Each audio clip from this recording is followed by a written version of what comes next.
Okay. Is it over? Is it over, Sam? No, that's just halftime. That was Act 1. Have you seen The Brutalist? Not yet. It's a good movie, but there's they built in an intermission, and I felt like that thing could have used it. Can you imagine if he came back out here and started all over again? It would be. I think I would die. Lauren, you have to unmute before you start talking.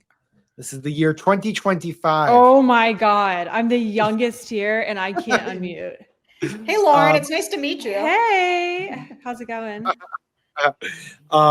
So okay, let's talk about that. I don't even know where to begin. That clocked in at well over an hour and 40 minutes. Longest. It's not a State of the Union. I'm going to call it a State of the Union. I don't give a shit. I'm going to call it a State of the Union. Longest State of the Union in history. It was a stem winder, generously. But I want to be very upfront about it. And then Sarah, because I think our Overton window shifts a lot with this stuff, and I think we just need to be very clear about this. It was a brutally dishonest speech. It was filled with complete fabrications, some of which have been almost recently debunked. It was highly partisan in a way that we're not accustomed to for these speeches. These speeches tend to be, or should be, or traditionally are, efforts to unify the country. It wasn't even, it started with him mocking Democrats. So it wasn't even close to that. It was Trump. It was ego. It was him as a singular force. It was filled with dishonesty.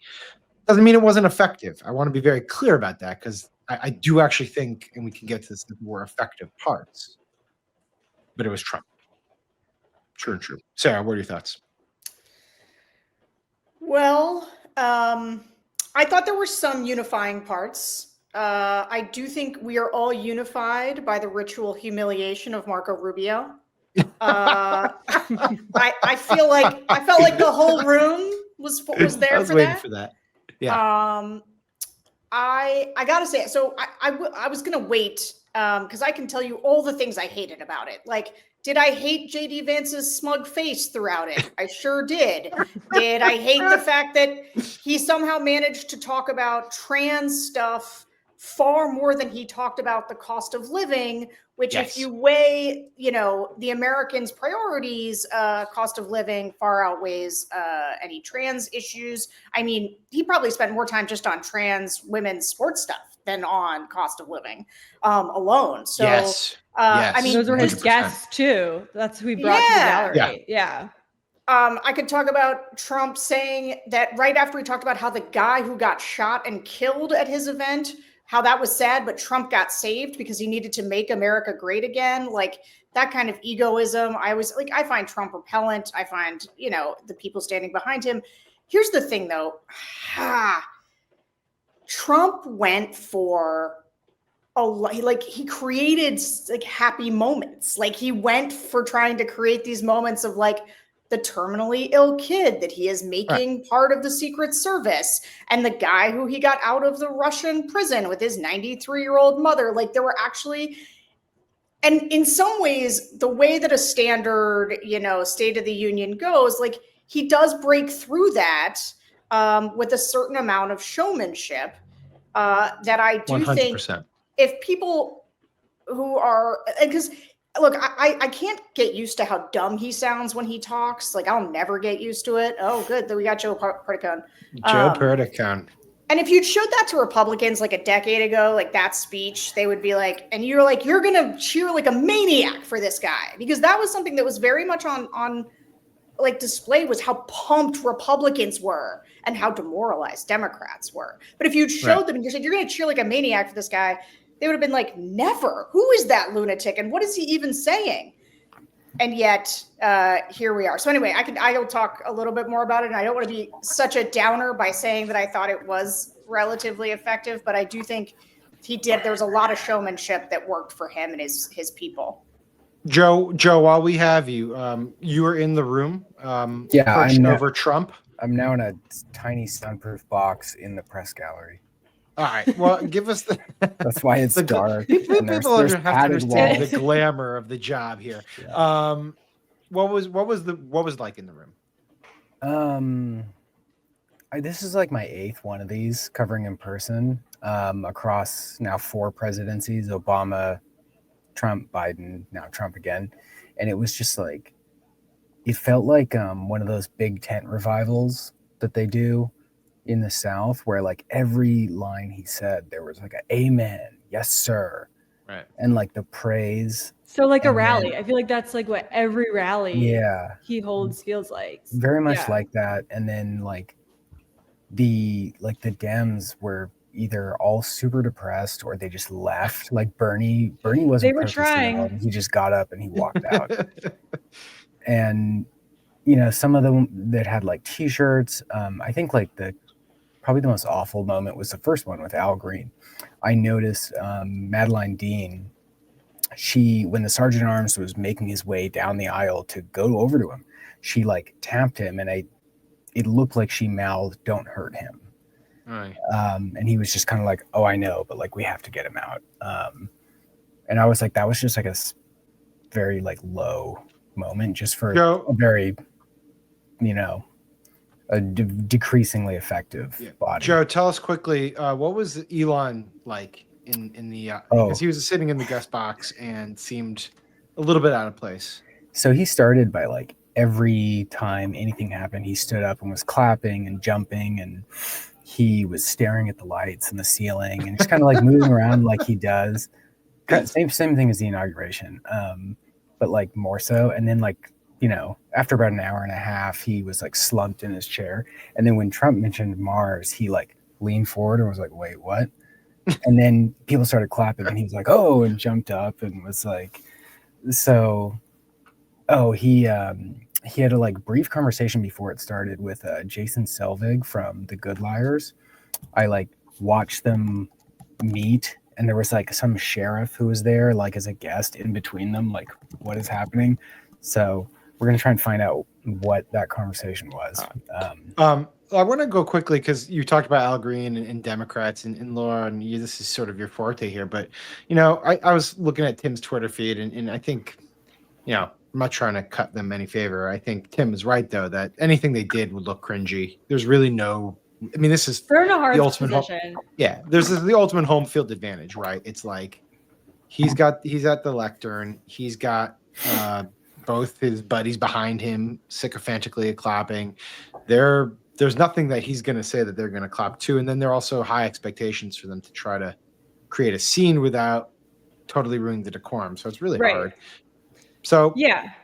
Or Al Green, you know, just like didn't want to sit through that. He was just like, "I want out. I'm old. I don't want to sit through this." No, I think like, look, if they didn't do anything, right? Like their Democratic base voters are already like pretty frustrated with the party that they're not doing more to fight back against Trump. So they had to do something. And yeah, I don't think there's any way to like, you know, whatever you do. I mean, even when Republicans were, you know, heckling Biden during his State of the Union, like it just comes across as super performative and really cringy. It's like, you know, what can you do? But they had to do something. Sarah, let me go back to you about this because you've been doing all these focus groups about voters and their changing sort of softening appreciation for Trump and the Trump voters who are getting a little bit frustrated with it. What do you make of his messaging tonight? I mean, we talked a little bit about how it went really for the culture war stuff, right? Yeah. Less so for the economics. And even on the eggs, it was sort of like, well, that was Joe Biden's fault, right? Like that was very notable to me. But really it was just sort of the focus, right? It was so much culture war up front. He didn't even get into immigration until I noticed that he didn't touch immigration until it was late. Yeah, it was like an hour in before he started to get into immigration, which was ostensibly his number one issue. So, I mean, as someone who's been sort of on top of all the focus group data, like what did you make of the structure of the piece, and if you felt like he was communicating to win those people back who might be drifting? Yeah, I mean, it actually struck me, your point about how he blamed Joe Biden for X. He blamed Joe Biden for everything, actually, when it came to the economy. And it seemed very much like they didn't want to talk about the economy that much because it's not going very well right now. And so sorry, Sam, I have a piece in the Atlantic right now talking about the focus groups. I know. I own this publication. Why am I writing for other ones other than like their editors are more aggressive about making me do it? I don't know. Sarah, I've been petitioning you to write a piece for weeks. I know. Okay. I don't know what to say. Anyway, but so we've been, the thing is, and I want to make this very clear, the vast majority of Trump voters are like here for it. They want to drink liberal tears until their thirst is quenched, and it's not quenched yet. And it's impossible to quench it. Yes. Yeah. Right. And so that is most people. And they are, when Trump in his windup, he was doing we've done more than most people do in 8 years. We've done it fast. And people are responding to that. Sam, the episode you did with me, we listened to voters say like, well, he's doing something. I can see action. But there's this other type of voter, and it's not MAGA. It's not a MAGA voter. It's a person who is like, my shit's too expensive.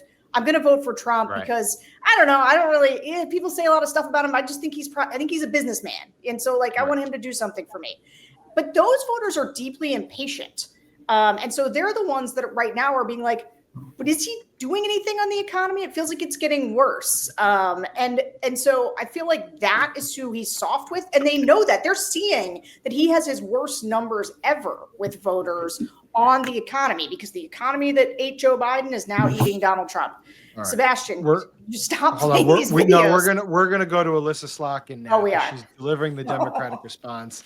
I'm gonna go down to statuary. You go, Sebastian, Joe. I'm sorry I yelled at you. Sebastian, we love you. Thank you for doing that. Let's go to Slotkin. Bye, Joe. On 9/11, when the Twin Towers came down, before the smoke cleared, I knew I wanted to make a life in national security. I was recruited by the CIA and did 3 tours in Iraq alongside the military.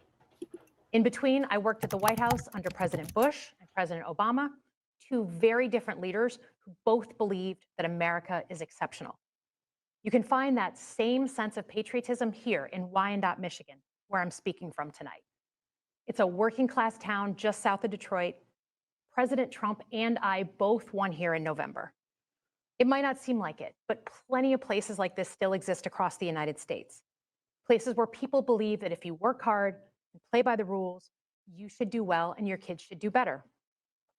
It reminds me of how I grew up. My dad was a lifelong Republican, my mom a lifelong Democrat, but it was never a big deal because we had shared values that were bigger than any one party. We just went through another fraught election season. Americans made it clear that prices are too high and that the government needs to be more responsive to their needs. America wants change, but there's a responsible way to make change and a reckless way. And we can make that change without forgetting who we are as a country and as a democracy. So that's what I'm going to lay out tonight. Because whether you're from Wyandotte or Wichita, most Americans share 3 core beliefs: that the middle class is the engine of our country, that strong national security protects us from harm, and that our democracy, no matter how messy, is unparalleled and worth fighting for. Let's start with the economy. Michigan literally invented the middle class, the revolutionary idea that you could work at an auto plant and afford the car you were building. That's the American dream. And in order to expand and protect the middle class, we have to do a few basic things. We need to bring down the price of things we spend the most money on: groceries, housing, healthcare. We need to make more things in America with good-paying union jobs and bring our supply chains back home from places like China. We need to give American businesses the certainty they need to invest and create the jobs of the future. And we need a tax system that's fair for people who don't happen to make $1 billion. Look, the president talked a big game on the economy, but it's always important to read the fine print. So, do his plans actually help Americans get ahead? Not even close. President Trump is trying to deliver an unprecedented giveaway to his billionaire friends. He's on the hunt to find trillions of dollars to pass along to the wealthiest in America. And to do that, he's going to make you pay in every part of your life.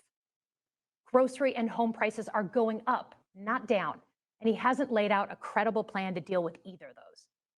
His tariffs on allies like Canada will raise prices on energy, lumber, and cars, and start a trade war that will hurt manufacturing and farmers. Your premiums and prescriptions will cost more because the math on his proposals doesn't work without going after your health care. Meanwhile, for those keeping score, the national debt is going up, not down. And if he's not careful, he could walk us right into a recession. And one more thing, in order to pay for his plan, he could very well come after your retirement, the Social Security, Medicare, and VA benefits you worked your whole life to earn. The president claims he won't, but Elon Musk just called Social Security the biggest Ponzi scheme of all time. While we're on the subject of Elon Musk, is there anyone in America who is comfortable with him and his gang of 20-year-olds using their own computer servers to poke through your tax returns, your health information, and your bank accounts? No oversight, no protections against cyber attack, no guardrails on what they do with your private data. We need a more efficient government. You want to cut waste? I'll help you do it. But change doesn't need to be chaotic or make us less safe.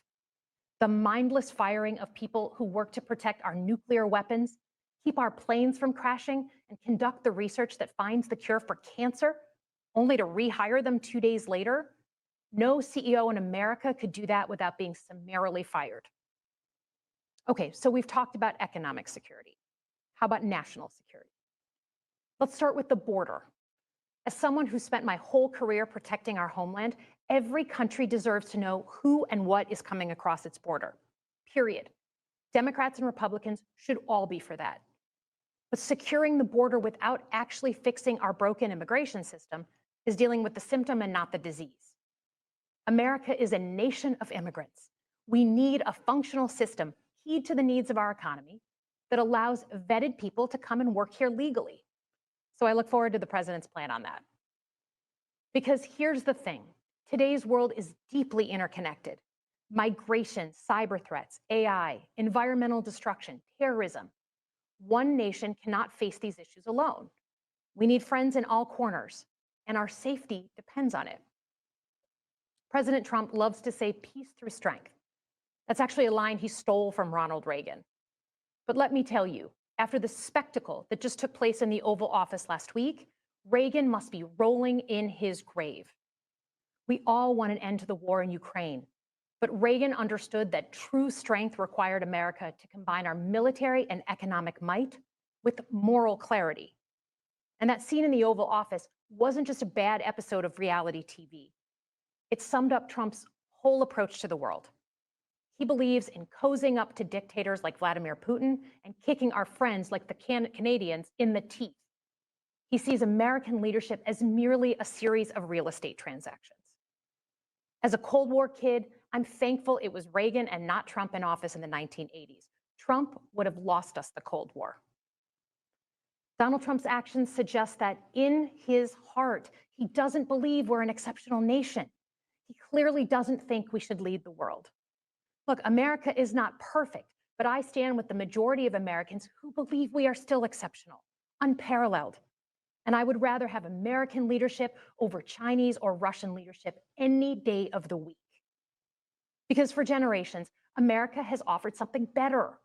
Our security and our prosperity, yes, but our democracy, our very system of government, has been the aspiration of the world. And right now, it's at risk. It's at risk when the president decides you can pick and choose what rules you want to follow, when he ignores court orders and the Constitution itself, or when elected leaders stand by and just let it happen. But it's also at risk when the president pits Americans against each other, when he demonizes those who are different and tells certain people they shouldn't be included. Because America is not just a patch of land between two oceans. We are more than that. Generations have fought and died to secure the fundamental rights that define us. Those rights and the fight for them make us who we are. We're a nation of strivers, risk takers, innovators, and we are never satisfied. That is America's superpower. And look, I've lived and worked in many countries. I've seen democracies flicker out. I've seen what life is like when a government is rigged. You can't open a business without paying off a corrupt official. You can't criticize the guys in charge without getting a knock at the door in the middle of the night. So as much as we need to make our government more responsive to our lives today, don't for one moment fool yourself that democracy isn't precious and worth saving. But how do we actually do that? I know a lot of you have been asking that question. First, don't tune out. It's easy to be exhausted. but America needs you now more than ever. If previous generations had not fought for this democracy, where would we be today? Second, hold your elected officials, including me, accountable. Watch how they're voting. Go to town halls and demand they take action. That's as American as apple pie. Third, organize. Pick just one issue you're passionate about and engage. And doom scrolling doesn't count. Join a group that cares about your issue and act. And if you can't find one, start one. Some of the most important movements in our history have come from the bottom up. In closing, we all know that our country is going through something right now. We're not sure what the next day is going to hold, let alone the next decade. But this isn't the first time we've experienced significant and tumultuous change as a country. I'm a student of history, and we've gone through periods of political instability before. And ultimately, we've chosen to keep changing this country for the better. But every single time, we've only gotten through those moments because of two things: engaged citizens and principled leaders. Engaged citizens who do a little bit more than they're used to doing to fight for the things that they care about, and principled leaders who are ready to receive the ball and do something about it. So thank you tonight for caring about your country. Just by watching, you qualify as engaged citizens. And I promise that I and my fellow Democrats will do everything in our power to be the principled leaders that you deserve. Good night, everyone. Okay, I know I'm reading the responses in our chat, and people are not like overly moved by it, but I actually thought that was pretty good. I mean, granted, relative to the baseline of what a response would be. Usually these things are bad. I mean, the goal is to just not end up on SNL this weekend, which she cleared that bar. But I think she's one of the more like effective communicators in the Democratic Party, especially on issues like democracy, which is like such a challenge for them to talk about in a way that just doesn't sound so overbearing. I thought she did a good job about that there.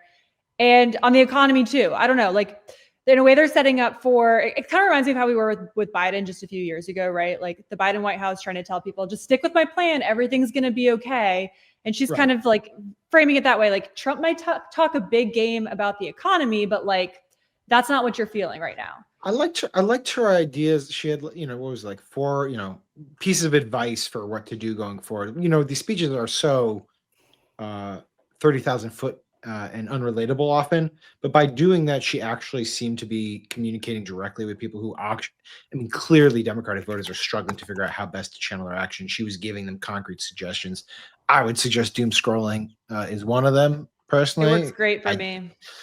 Especially if you're on the Bulwark and you're just checking out our feeds and subscribing. It's a great way to get through the day. But I don't know, Sarah, I mean, the bar's so fucking low. Like she didn't do a Katie Britt, but beyond that, I actually thought that was a fairly effective response. Yeah, I mean, look, the responses really only get attention when they're terrible. Like the things that are memorable about the responses are like, please, somebody get Marco Rubio a glass of water. Like, what is wrong with Katie Britt? Is she having a stroke right now? And then, like, whatever was going on in these other ones, like, we don't remember them because they were just like perfunctory. There was the weird Bobby Jindal one where he was walking through his home. Oh yeah, Bobby Jindal. See, like, this is the thing though; these are career killers. Like the people, I mean, Marco Rubio, I guess did okay, but a lot of people don't recover. It took him a while. He recovered to be ritually humiliated at tonight's speech. That's right. That's right. Yeah, recovered. But I do think that here's what I think happened tonight for Elissa Slotkin, which is I think that Democrats are looking for some leaders, and I think that they probably look at her tonight and was like, well, that was good. Like that felt solid. Yeah. Maybe you should talk more. Elissa Slotkin from Michigan, who had a Republican dad and a Democratic mom and seems to embody something sort of decent. And actually something Lauren said, I think is really true. I, much to the annoyance of my friends in the democracy sort of space, I'm constantly talking about how Americans don't care about democracy, quad democracy, right? And so if you want to tell a better story about a democracy, you need to tell a better story about America. Like it's always been really about saying like, why is America great? And tapping into something that people kind of have the sense of like, well, what is democracy? It's like this thing that we do here in America. And she found Yes. that. Like Democrats have talked a lot about democracy and yet not found she really the reduced part it. about America. She reduced it to, quote, Trump would have lost the Cold War. Yeah. I mean, that's the line, right? Like, there was a very easy way to talk about democracy. Like, he would have, surrendered to Russia. Well, the people who think Liz Cheney lost the election for Kamala Harris, which, boo, that piece of analysis, they're not going to like the whole lionizing of Ronald Reagan from that Democrat right there. But for people like me, I'm you love it. Let's go back to Trump quickly, because obviously way more attention is going to be on him, rightfully so. He's the president. I think if there were places where I think there might be weakness, and I think we're generally in the same boat, right? We think that it was an absolute smorgasbord of lies and partisanship, but probably did the job that he wanted to. But there were a couple places that I think ultimately there might be some weak spots. One for me was when he was addressing the farmers and anyone else who's going to be affected by the tariffs. And he was like, maybe a little bit of adjustment period. Like, I feel like that line might come back to potentially haunt. A little disturbance, but we'll be okay with that. That one could be shared. Go have fun. Go have fun, farmers. Have so one much on me. fun. And then the second one was Social Security. Now, look, the Social Security section was 3 minutes of just absolute lies. It's been debunked. We're not paying 150-year-old Social Security benefits. It's just the way it's accounted. But him getting up there and talking about Social Security in the context of cutting it, whether you want to say it's for fraud or not, is not the easiest tightrope to walk. And Slotkin, in a way that no one else has done, did bring up Elon Musk calling Social Security a Ponzi scheme, which he did do live on Twitter. And that's not something that tends to end well for Republicans. On Joe Rogan. On Joe Rogan. Oh, sorry, on Rogan. Yeah, you did watch that. You watched Come the 3 on, hours. come on. Don't assign me to Joe Rogan if you can't quote it properly. So that, to me, the Social Security thing, I think is going to be, that's the soft underbelly here. Yeah, and I mean, she clearly went after Musk pretty hard too, like even just as strongly as she did with Trump. So I think Democrats clearly view the Social Security and Musk and all the firings with Doge as kind of this soft spot for Trump and Republicans. Right. And like we've been talking about this with a lot of the Doge stuff too. Like, it's not just people that in DC that are feeling it in terms of losing their jobs. It's people all around the country. And I think that they view that as something that they can totally tap into over the coming months. Well, Sarah, you and I have talked about it. And the question, I guess, it keeps coming back is like, is it worthwhile to focus your fire on Musk and let Trump skate a little bit by doing so? And I don't know. I think you could do both.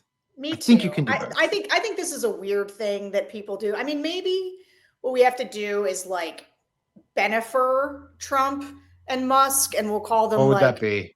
Mump, I think. Tusk? Oh no. Trusk? Oh no. Mump.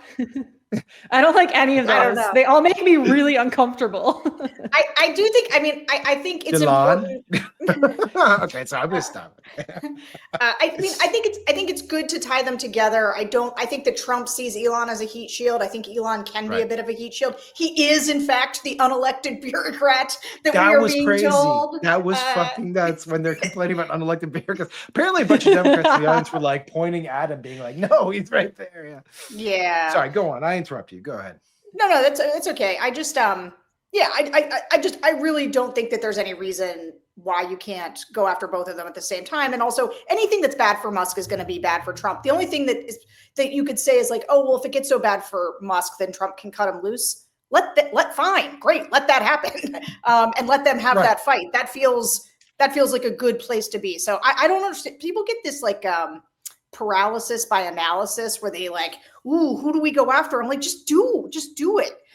Hey, the thing I do want to say though about the speech, going back to some of why I was sitting there being like, this is sort of effective, is like the part where the speechwriters could basically just take the night off because they just kind of crept from a bunch of old rally speeches.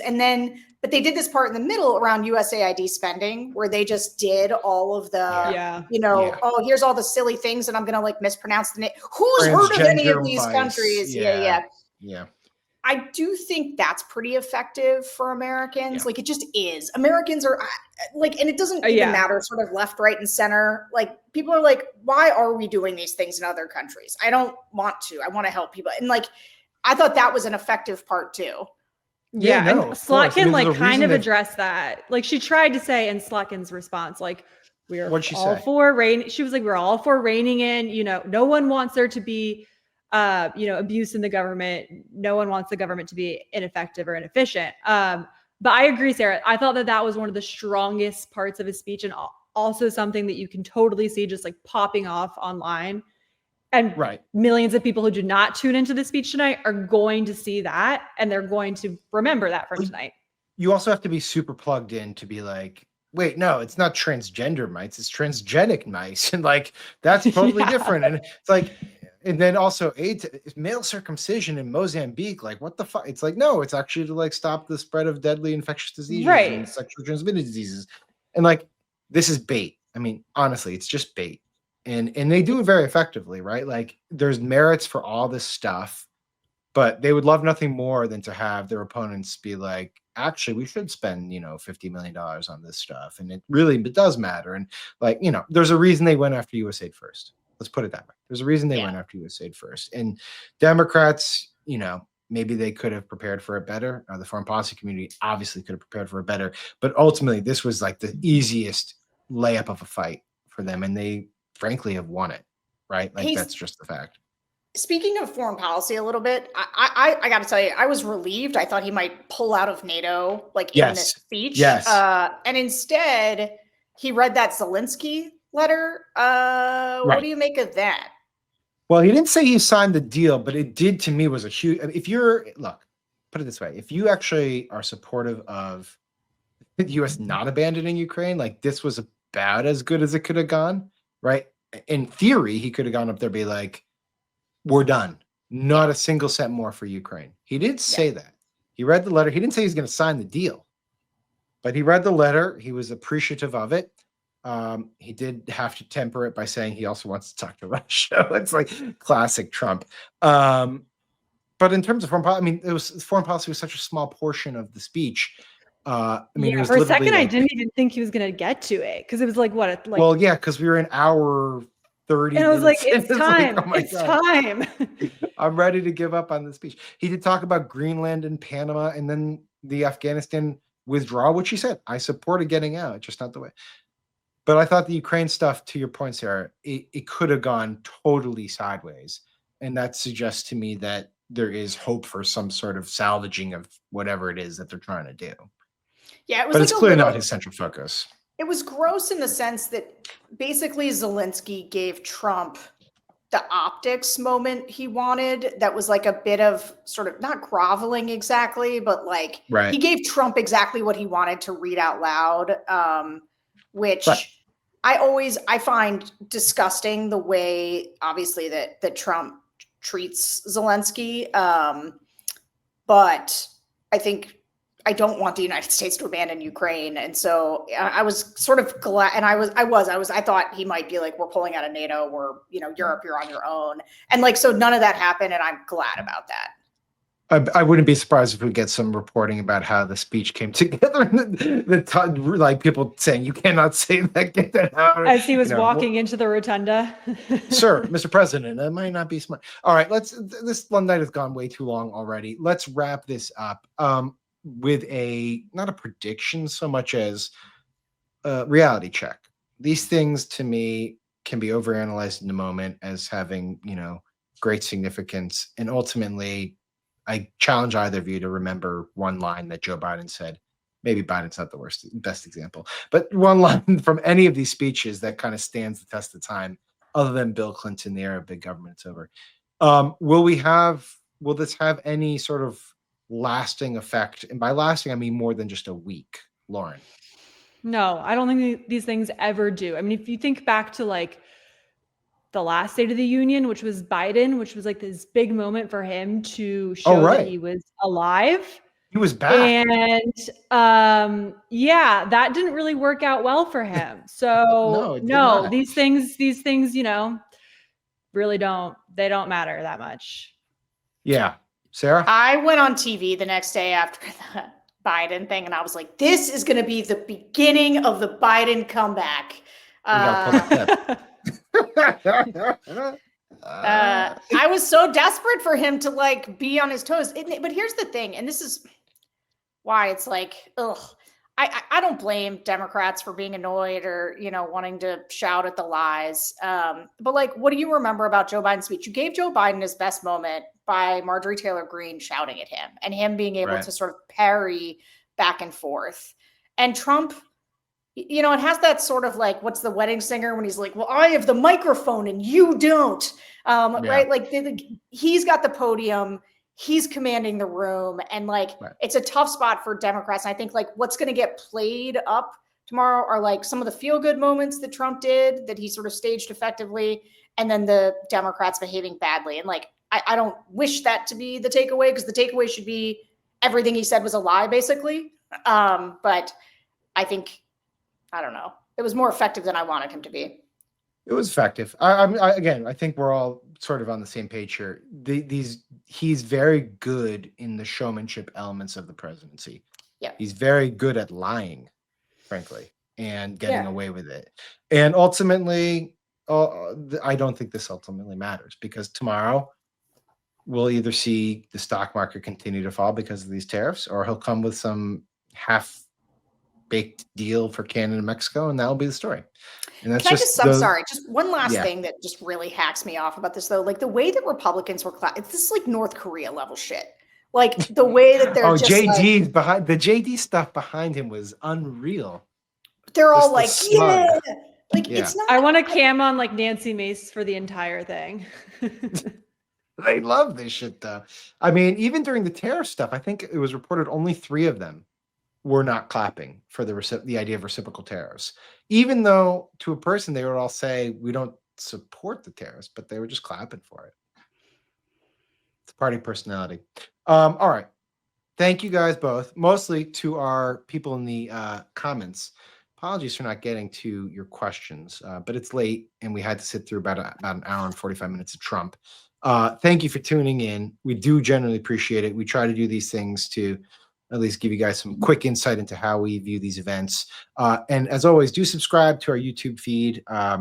Stuff like this pops up. We have a lot of stuff on the feed. It's a great place to get good material from the Bulwark. Lauren, Sarah, thanks for enduring this with us. Really appreciate it. We'll see you all later. Bye, guys. Take care. See you guys.